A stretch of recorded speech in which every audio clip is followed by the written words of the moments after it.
Sejam todos muito bem-vindos a mais um vídeo do canal baseado em fatos reais. Conheceremos uma história um pouquinho diferente das que eu costumo trazer, porque ela é um pouco mais recente, um pouco mais moderna, não é tão antiga como as que têm aparecido no canal. Mas também uma história interessante que já teve o seu desfecho, por isso achei interessante trazer para conhecermos e para saber a opinião de vocês. Vocês acham que aquilo que vivemos na infância influencia o que seremos no futuro? Será que traumas de infância justificam coisas erradas que façamos na vida adulta? Talvez até mesmo crimes? É isso que essa história vai trazer à tona. Mas antes de irmos à história, eu peço a vocês que deixem o like nesse vídeo, que me ajuda muito, ajuda a impulsionar o meu canal, o YouTube começa a entregar para outras pessoas e assim a nossa família vai aumentando. Se você está aqui vendo os vídeos, mas não é inscrito, se inscreva aí no canal, ative o sininho de notificação, porque assim você não perde mais nenhuma história. E compartilhem muito esse vídeo e os outros do canal também, com seus amigos, com seus parentes e com seus vizinhos, para que eles também tenham uma boa história para ouvir. Sem mais demoras, vamos todos entrar na nossa máquina do tempo e hoje a viagem não é muito longa. Hoje viajaremos para o ano de 1956.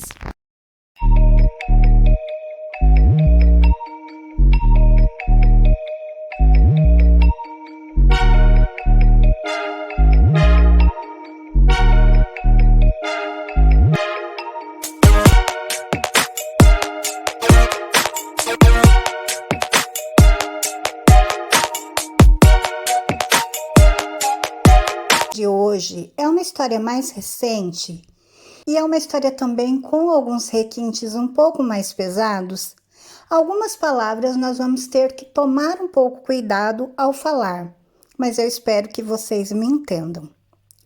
Hoje conheceremos a história de Aileen Carol Pittman, mas ela ficou conhecida como Aileen Wuornos. Ela nasceu em 29 de fevereiro de 1956 e faleceu, ou mais precisamente foi executada, no dia 9 de outubro de 2002.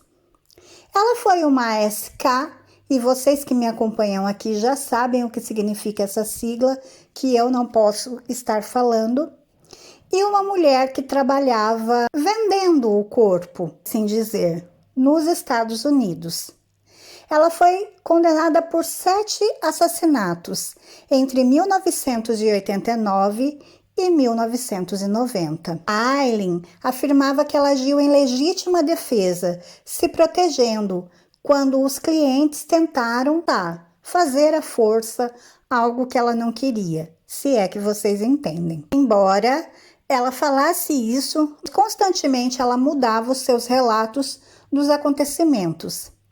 Ela foi presa em janeiro de 1991 e recebeu 6 sentenças de morte, julgamentos que foram de 1992 a 1993. Wuornos perdeu a sua vida em outubro de 2002, na prisão estadual da Flórida, via injeção letal.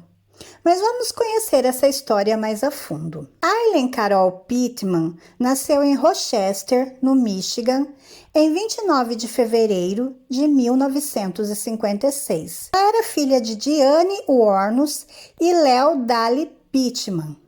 Eles haviam se casado 2 anos antes dela nascer. Leo tinha 18 anos e Diane apenas 14. Leo havia acabado de se formar, seu então Diane, que era uma menina de 14 anos, mas era uma menina muito, muito bonita, se apaixonou, começaram a namorar e casaram. Casaram e logo depois Diane já ficou grávida do primeiro filho. O primeiro filho era um menino, era o Kate, e ele nasceu em fevereiro de 1955. Um ano depois, em 29 de fevereiro de 1956, nasce a Aileen. Quando a Aileen nasceu, o pai dela já não estava mais com a mãe. Eles haviam se divorciado, porém ele estava preso, porque ele havia violado e tirado a vida de uma garotinha de 7 anos. Olha a maldade desse homem. Será que fica no DNA isso? Vamos conhecer a história. A mãe, então, decepcionada com toda aquela situação, e enfim, uma menina, se envolve então no mundo das drogas e acaba abandonando os filhos. Deixa os filhos com os avós, com o pai e com a mãe dela, e ela some no mundo. Até hoje não se tem notícias da mãe da Aileen. As crianças vão viver com Laurie e Brita Warnos, que eram então os avós da Aileen. Só que ali a dinâmica não era aquilo que se esperava. A gente logo pensa, que bom, foram com os avós, pelo menos estão bem cuidados. Mas não foi esse o caso. Viver com os avós foi ainda pior do que teria sido viver com a mãe e com o pai. Para vocês terem uma noção do que deve ter sido a vida dessa menina. Com 6 anos, a Aileen teve seu rosto deformado porque ela foi queimada com o fluido de um isqueiro numa brincadeira com seu irmão. Com 11 anos, Aileen começou a praticar atos impróprios, por assim dizer, com o irmão. E pasmem, em troca de droga e comida. Enfim, é o que ela aprendeu desde a infância. O pai dela havia sido preso quando ela era criança, né? Como eu já falei, por aquele crime que ele cometeu, e ele acabou tirando a própria vida dentro da prisão. A Aileen nunca o conheceu. A mãe era muito jovem, Dica sofreu os mesmos abusos que a Aileen do pai quando era criança, sumiu para o mundo e ninguém nunca mais teve notícias. Durante a infância, a Aileen, ela era abusada, se vocês entendem, pelo próprio avô. Ela tinha que tirar a roupa, satisfazer o avô e depois era espancada. Muito triste, né? Em 1970, com apenas 14 anos, ela engravida de um amigo do avô, que também a forçou a fazer o que ela não queria. Ela teve aquele bebê e acabou o entregando para adoção. Algum tempo depois, a sua avó vai falecer e ela vai deixar definitivamente a escola. Em 1971, com 15 anos, ela foi expulsa de casa e começou a fazer a única coisa que ela sabia, poderia e conseguia fazer para sobreviver, que era se vender a si mesma. Em 27 de maio de 1974, Aileen começa a fazer uma coisa que vai se tornar muito comum durante toda a vida dela: usar nomes falsos. Então, em 1974, com o nome de Sandra Crest, foi presa no condado de Jefferson por dirigir alcoolizada, conduta desordeira, que é ficar embriagada em público, atirar em um veículo, mas ela simplesmente não compareceu ao seu julgamento. 2 anos depois, conhece Lewis Gretz. E esse homem, com uma vida estável, uma vida estabilizada, ele era dono de um clube de iate. E ela acaba se casando com ele. Mas acontece que a Aileen, ela não consegue se livrar daquela vida que ela já estava acostumada. Então, ela continuava a se envolver em brigas de bar e acabou sendo presa. Em julho de 1976, ela volta a Michigan e é presa por agressão e por ter atirado uma bola de sinuca na cabeça de um bartender. No dia 21 de julho de 1976, então, o seu casamento com Fel foi anulado. Em 20 de maio de 1981, ela vai ser detida na Flórida por assalto armado a uma loja de conveniência. Ela foi presa em 4 de maio de 1982 e liberada em 30 de junho de 1983. Um ano depois, foi detida por usar cheques fraudados e, em novembro de 1985, se tornou suspeita de um roubo de um revólver e munição no condado de Pasco. Em janeiro de 1986, ela foi presa de novo com um nome falso, que era então Lori Grode, por roubo de carro e obstrução da justiça. A polícia de Miami encontrou uma arma calibre 38 e uma caixa de munição no carro que ela havia roubado. Em junho, ela foi detida por ter apontado uma arma em um carro e pedido $200. A polícia encontrou uma arma .22 no seu carro. Nesse tempo todo, Aileen vai conhecer aquela pessoa que vai ser o amor da sua vida. E sim, essa pessoa Aileen realmente amou e muito.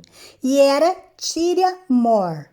Tyria Moore, uma outra mulher também, e a Aileen conhece ela em um bar gay de Daytona Beach. Elas começaram a namorar, aquele amor, aquela paixão, e foram morar juntas. Aileen conseguia dinheiro e ela se sustentava e sustentava a Tyria com o dinheiro que ela ganhava vendendo o corpo. Então ela continuava fazendo a mesma coisa, mesmo estando casada. Em julho de 1987, as duas foram detidas por agressão. E um ano depois, Aileen acusou um motorista de ônibus de agressão. A partir de 1989, Aileen começou a pegar carona pela Flórida como garota de vocês sabem o quê. Em 13 de dezembro, o corpo de Richard Mallory foi encontrado numa interestadual em Volusia.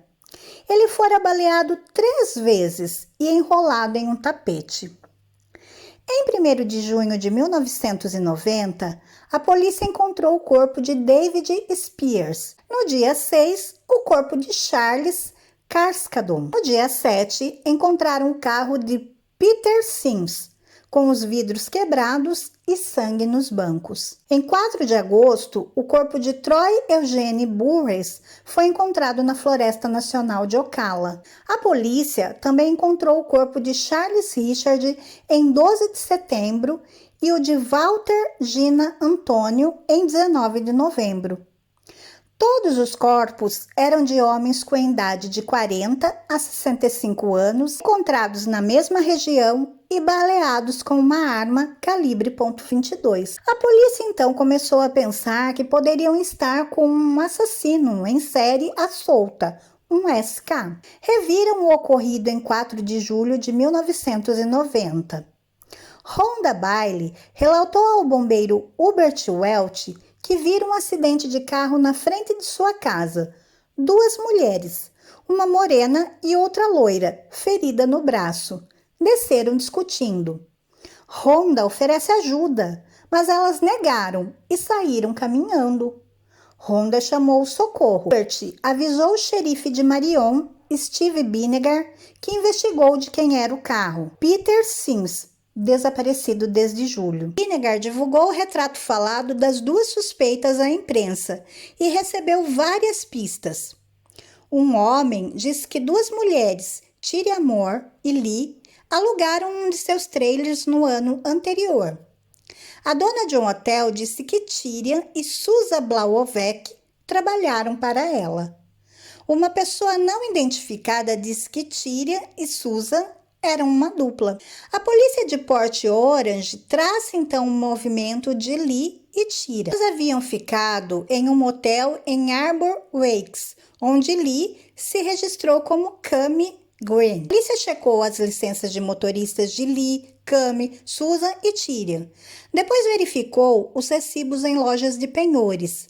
Cami assinaram um recibo e deram impressão digital em Daytona, ao deixar uma câmera e um radar de Richard Mallory em dezembro de 1989. Penhoraram também o anel de Walter Gino em dezembro de 1990. A mala de ferramentas de David Spears foi encontrada em Ormonds Beach. A polícia procurou a digital deixada na loja de penhores e localizaram Lolly Grode. Foi emitido então um mandado contra ela. Sua digital combinava com a impressão encontrada no carro de Peter Sims. O Centro Nacional de Informação Criminal vai cruzar então essas digitais e vai descobrir que Susan Blauvec, Cami Green e Lori Grode eram todos a mesma pessoa, Aileen Wuornos. Em 5 de janeiro de 1991, a polícia coloca investigadores disfarçados de traficantes em localidades do estado da Flórida. Eles encontraram Aileen em um pub de Port Orange, no condado de Volusia, na Flórida. 4 dias depois, no dia 9 de janeiro, Aileen foi presa com um mandato contra Lori Grode. A esposa dela foi localizada alguns dias depois, na Pensilvânia. E pasmem, ela traiu a sua esposa, sim, e foi a maior dor que a Aileen sofreu na vida. Ultrapassou todos os abusos e tudo que ela tinha passado na infância foi essa traição da Tyria, da mulher que ela tanto amava. A Tyria, ela vai depor em troca de imunidade. Ela sabia de todos os crimes da Aileen e, instruída pela polícia, ela conversa em telefonemas com a Aileen, tentando arrancar a confissão da Aileen.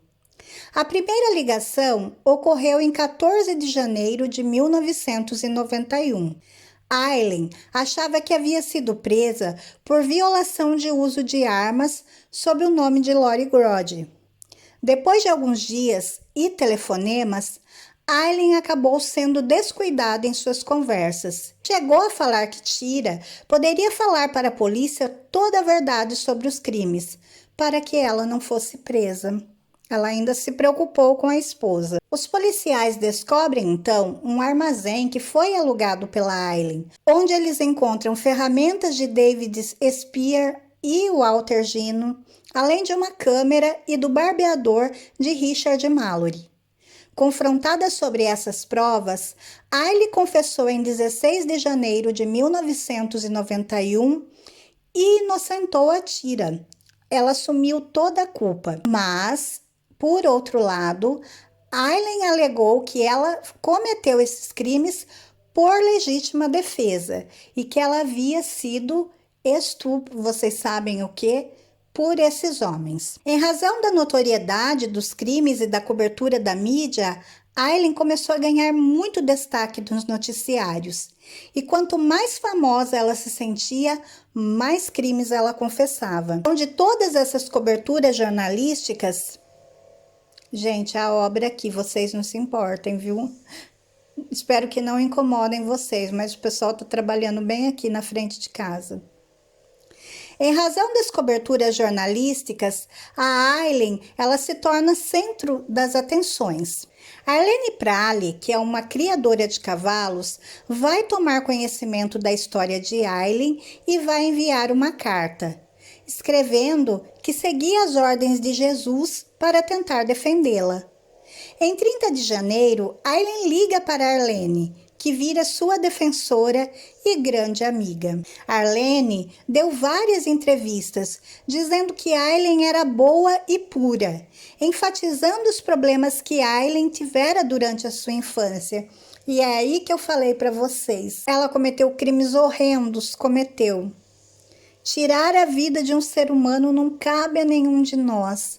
Mas tudo que essa menina passou na infância, será que isso a influenciou? Será que se ela tivesse tido uma infância diferente, a vida adulta dela teria sido diferente e ela estaria aqui hoje? Fica aí o ponto de interrogação para a gente pensar e principalmente pensar o que estamos fazendo com nossas crianças.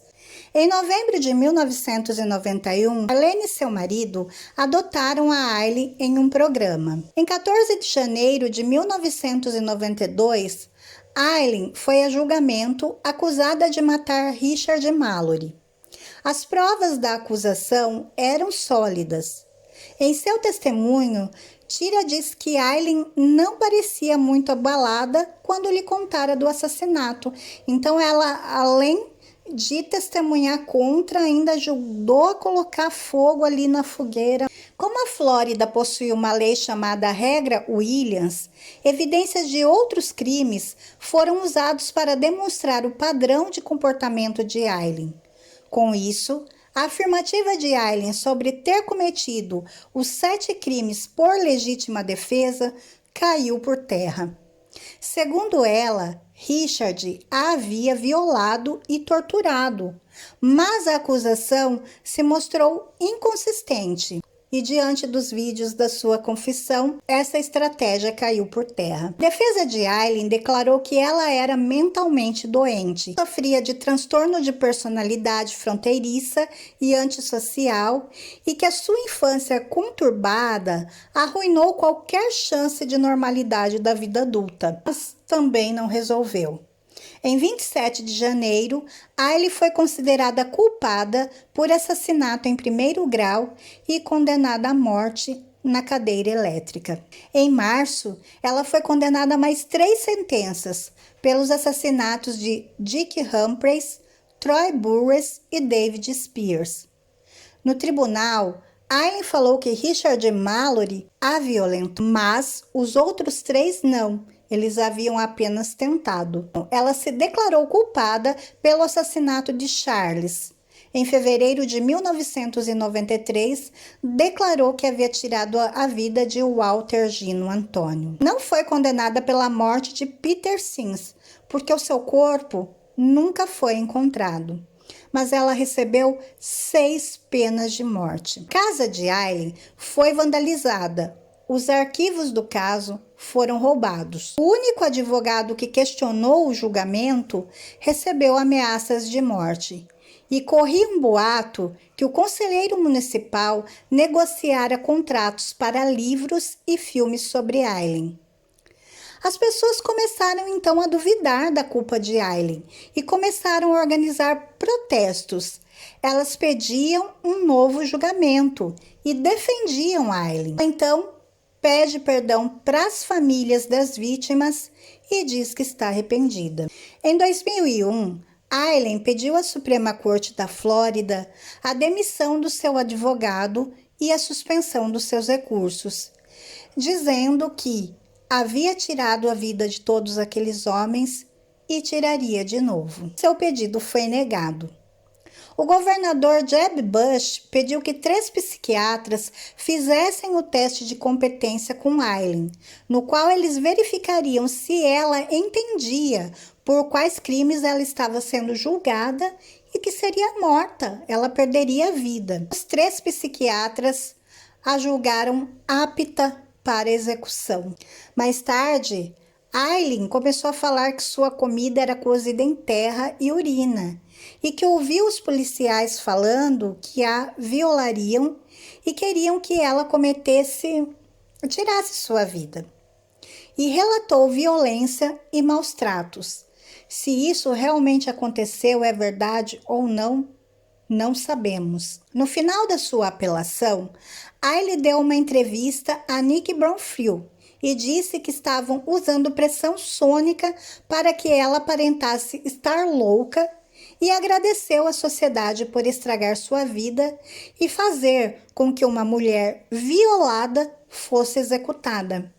E se isso realmente foi verdade, a execução de Aileen aconteceu em 9 de outubro de 2002.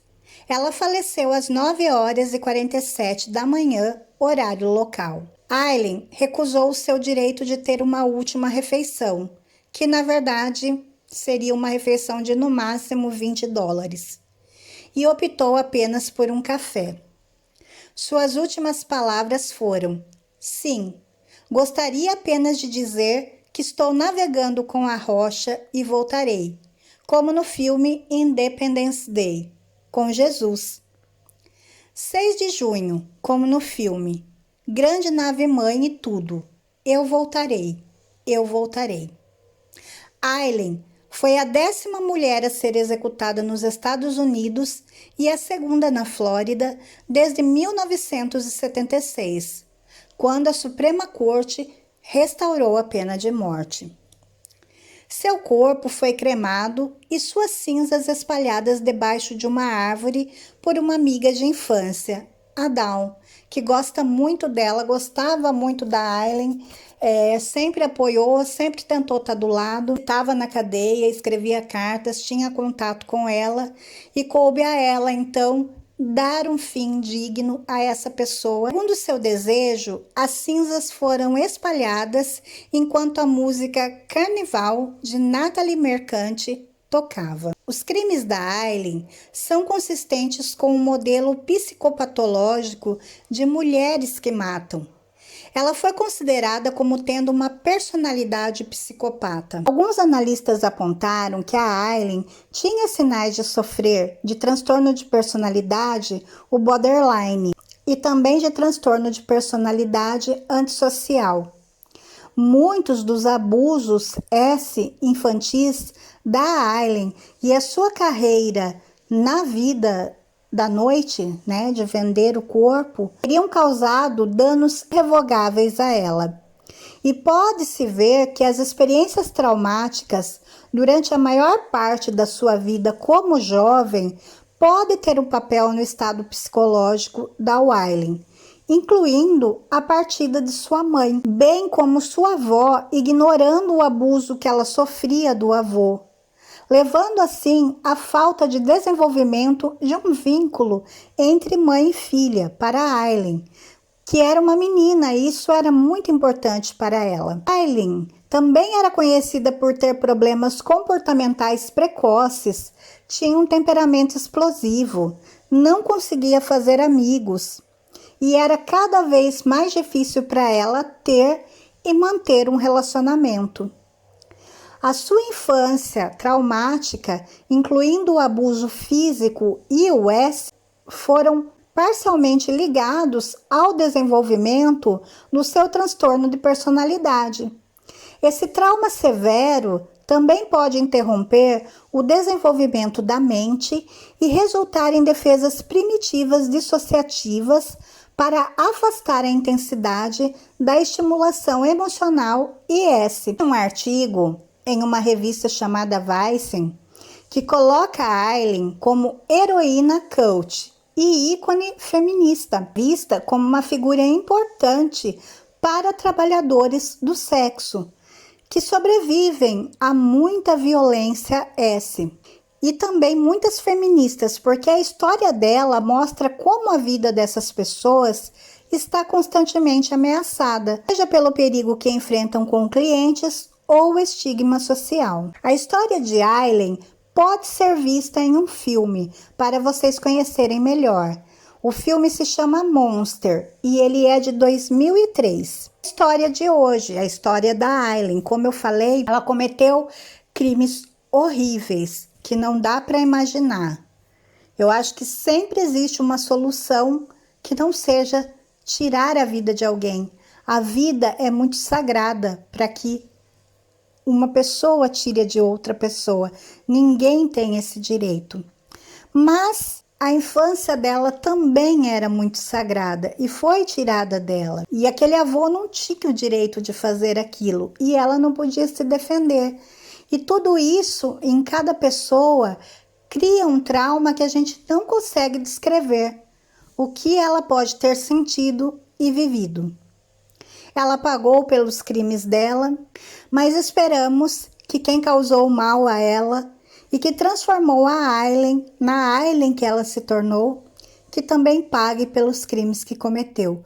Porque aqui na Terra, a pessoa que transformou ela nesse monstro, como diz o filme, não pagou. A história de hoje, eu espero que vocês tenham gostado de conhecer. Comentem muito aí, deem a opinião de vocês. Deixem sugestões de histórias que vocês gostariam de ouvir narradas aqui por mim, pela Andy, que na medida do possível eu vou trazer para vocês. Deixem um likezinho para mim, para me ajudar. É de graça, vocês não pagam nada. Se inscrevam no canal e voltem aqui para as próximas histórias. Fiquem todos na paz, um super beijo e gratidão!